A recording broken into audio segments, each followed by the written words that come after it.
Rama Hare Hare. Nadhyosya nadhyot tanuruhani mahiruha vishwatanor nripendra.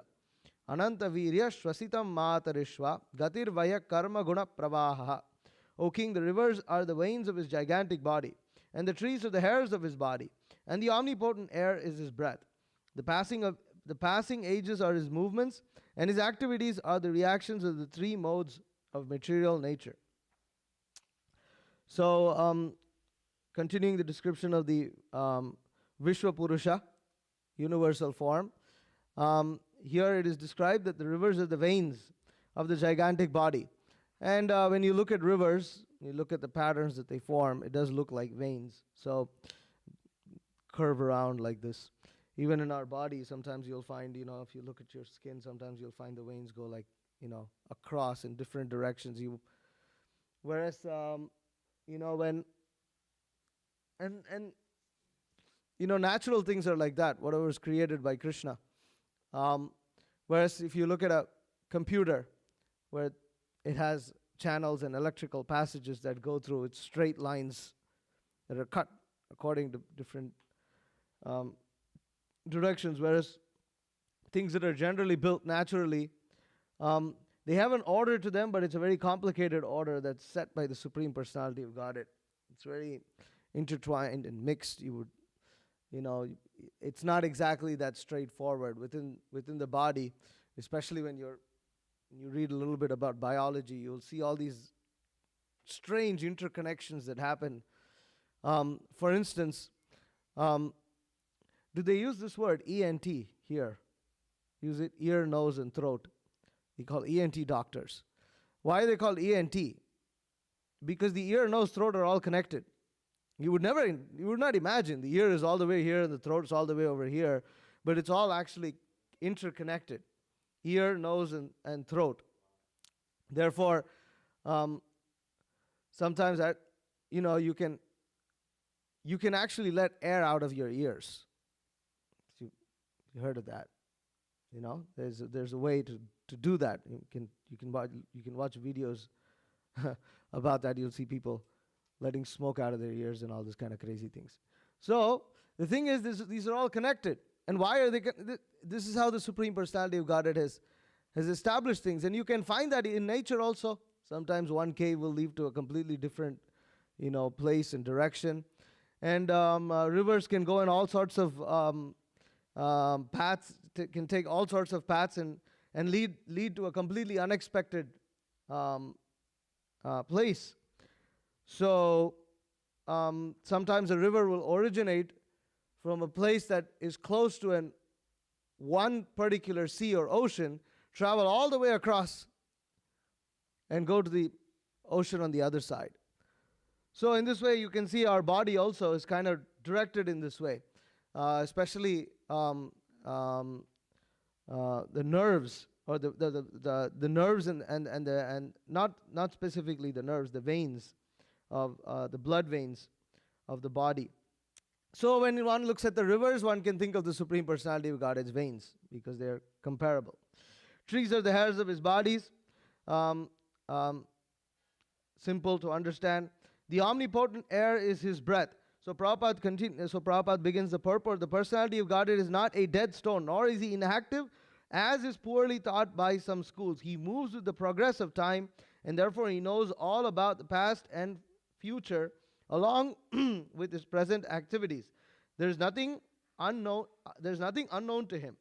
So time, energy, time makes everything move. People, even atheists, they don't understand what time is. I mean, you can't really define it. It's not a chemical reaction. It's the passage of something that you can't really recover. And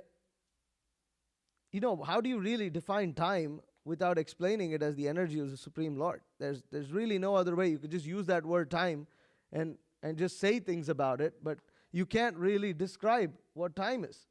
And even atheists, everybody's talking about wastage of time, because time calculates a lot of things. What does time determine?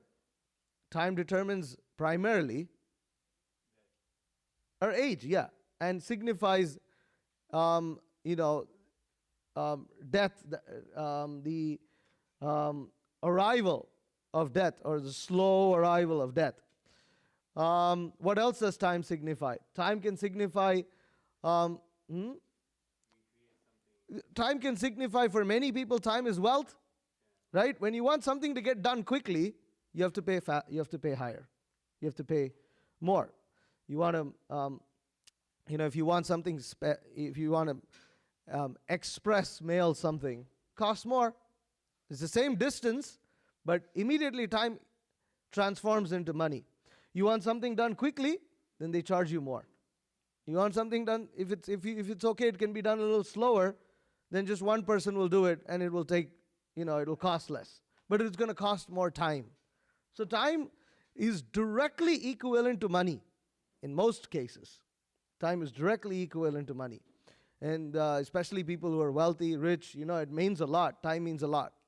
Every second counts. So time is equivalent to wealth. What else is time equivalent to? What does time generally signify in common parlance? What do we use time? How you regulate your day. Regulation. Time signifies regulation. Regulation is important for good health, for peace of mind, for everything. If you want to have a less complicated life, you need to be regulated. And to be regulated, you need to know what time is. Without time management, there is no regulation, right? And then people who don't manage their time, obviously they're miserable. They're unhappy. They go through difficulties that others don't experience. They get frustrated quickly. So time management is, in that sense, is important for regulation. What else does time signify? Sorry? Creation. Yeah, you could say, yeah.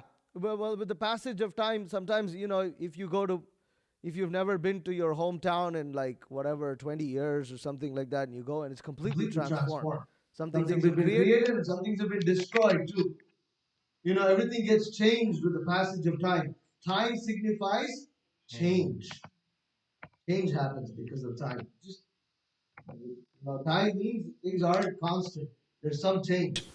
So what else does time signify? There are many other things, but one thing I thought was, it's not necessarily true, but it's expected. The time signifies wisdom, experience. Right? So somebody who's older is expected to behave with a little more wisdom and gravity, with some more sense of what is beneficial and what is unbeneficial. Whereas those who are younger, if somebody is very young, they automatically consider him to be inexperienced, especially when they're very young.